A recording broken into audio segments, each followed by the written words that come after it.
بسم اللہ الرحمن الرحیم۔ آپ کی بات بالکل درست ہے کہ جس گھر میں عورت کے حقوق تلف ہو رہے ہوں، ایسے گھر کو کیا کرنا، وہ ایسا رشتہ کیا کرنا کہ شوہر بیوی کے حقوق ہی ادا نہیں کرتا۔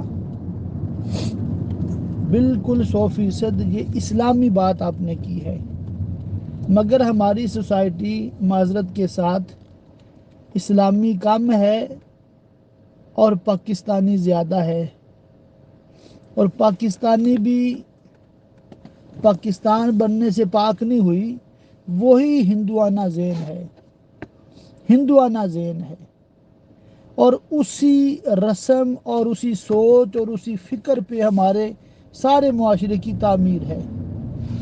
سوچ کیا ہے بھئی، بچی کی شادی کر دی ہے ماں باپ نے کسی کے ساتھ،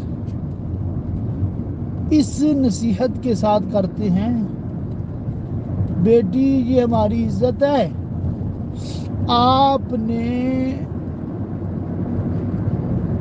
اس گھر کو چھوڑنا نہیں ہے جب تک آپ مر نہیں جاتی، یہ ہماری پگڑی کا سوال ہے اور یہ تمہارے بھائیوں کے ناک کا مسئلہ ہے۔ اور شوہر صاحب مطلب شیر ببر کی طرح دھاڑتے جھاڑتے مارتے اور جو من آیا کرتے ہیں، اور بیوی کو کوئی حق نہیں ہے کسی بات میں کسی قسم کی رائے دینے کا بھی، اور اپنے حقوق جو تلف ہو رہے ہوں ان کی ڈیمانڈ کرنے کا بھی۔ اور جناب والی وہ گئی ہے، آپ پورے خاندان عالی شان کی اس نے خدمت کرنی ہے جی۔ یہ جناب دیور صاحب اٹھے ہیں، بھی صبح صبح ان کا ناشتہ بناؤ، ان کے کپڑے پریس کرو، ان کا تولیہ ان کے باتھ روم میں رکھو تاکہ ان کو اٹھانے کی زحمت نہ ہو۔ یہ جی نند صاحبہ بھی انگڑائیاں لے رہی ہیں تو ان کو بھی ناشتہ دینا ہے۔ ساس صاحبہ بیٹھی ہوئی ہیں جناب، ایسے گھور رہی ہیں جیسے کہ اس کا باپ مار دیا ہو۔ تو سسر صاحب جناب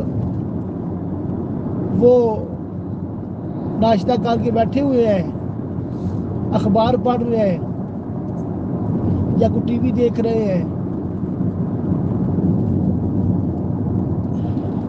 شوہر صاحب کام پہ چلے گئے ہیں۔ اب پورے گھر کی صفائی اس مظلومہ کے ذمہ ہو گئی۔ صفائی سے فارغ نہیں ہوئی، ابھی دوپہر ہو گئی، چلو جی ہنڈیاں تیار کرو، روٹیاں پکاؤ، پورے ٹبر کو کھلاؤ، اب برتن دو۔ اچھا، بچے آ گئے اسکول سے، اپنے بچوں کی دیکھ بھال، پھر رات کے کھانے کا ٹائم ہو گیا جی۔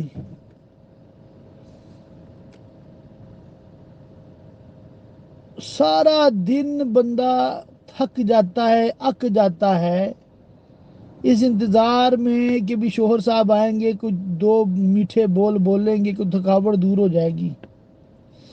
وہ آتے ہیں باہر سے جناب، موبائل ہی نہیں چھوڑ رہے، ان کو ناشتہ ان کو کھانا دیا، چائے دی تو ان کے فون پہ فون آئے جا رہے ہیں، تو ان سے کوئی بات کرنا چاہی تو آگے سے وہ مطلب شروع ہو گئے، اور سارے دن کا جو ہے نا دفتر کا غصہ بیوی پہ نکال دیتے ہیں۔ تو یہ ہے ایک عمومی صورت جو ہمارے گھروں میں پائی جاتی ہے نا۔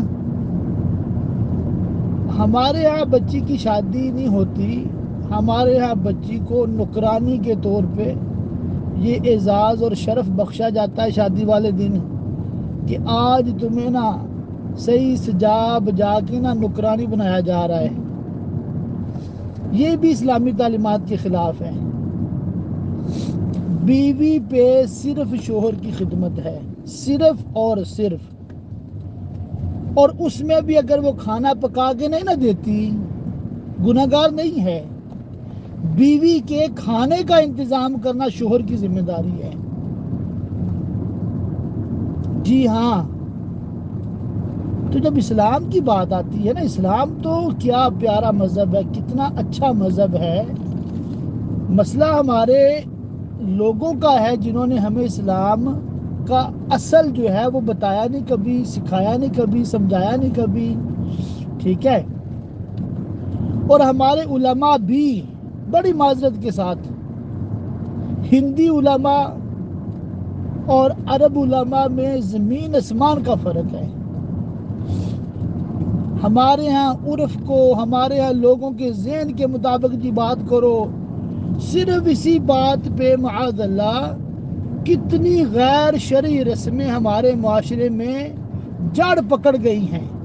مجال ہے کہ ہمارے علماء اس پہ بولیں. اے جی فتنہ ہو جائے گا جی، لوگ باتیں کریں گے جی، یہ ٹینشن ہو جائے گی جی، یہ مسئلہ ہو جائے گا جی. اچھا پھر کہتے ہیں اگر عورت کو اس کے حقوق بتائے نا تو طلاقیں زیادہ ہو جائیں گی، خلوع کے کیس زیادہ ہو جائیں گے. وہ اللہ کے بندو، طلاق کہتے کس کو ہیں؟ طلاق اس چیز کا نام ہے کہ یہ جو میاں بیوی کا رشتہ بنا ہے نا نکاح کی صورت میں، یہ ایک دوسرے کے ساتھ نہیں رہ سکتے، نہیں رہ سکتے تو طلاق ہے. مرد کو تو چوائس ہے نا، جب چاہے چھوڑ دے. عورت کو بھی چوائس ہے، جب چاہے چھوڑ دے. مسئلہ کیا؟ عورت نے اپنا حق کبھی لیا ہی نہیں ہے. وہ کیسے کہ نکاح کے وقت اگر چاہتی تو اپنے پاس طلاق کا حق رکھ لیتی، اس کو خلوع کی ضرورت نہ پڑتی، وہ دیتی طلاق اور پار، ختم. جس طرح مرد دے سکتا ہے عورت بھی دے سکتی ہے. یہ پاکستانی نکاح نامہ کالم نمبر 18 کبھی نہیں پڑھتی عورتیں، اور کالم نمبر 18 پہ علماء آپ کو کبھی سمجھائیں گے نہیں. اس پہ میں نے پوری کتاب لکھی ہے، اس موضوع پہ لکھی ہے. سمجھے بات کو؟ اب آپ کے سوال کے پیچھے جو درد ہے نا چھپا ہوا، وہ محسوس کرتے ہوئے میں اتنا لمبا میسج کر رہا ہوں. تو آپ کو میں عرض بھی کروں گا، 3 طلاقوں سے بچے اور بچائیں، یہ کتاب آپ PDF میں بھیجوں گا، آپ کو پڑھیں، دیکھیں اس کو.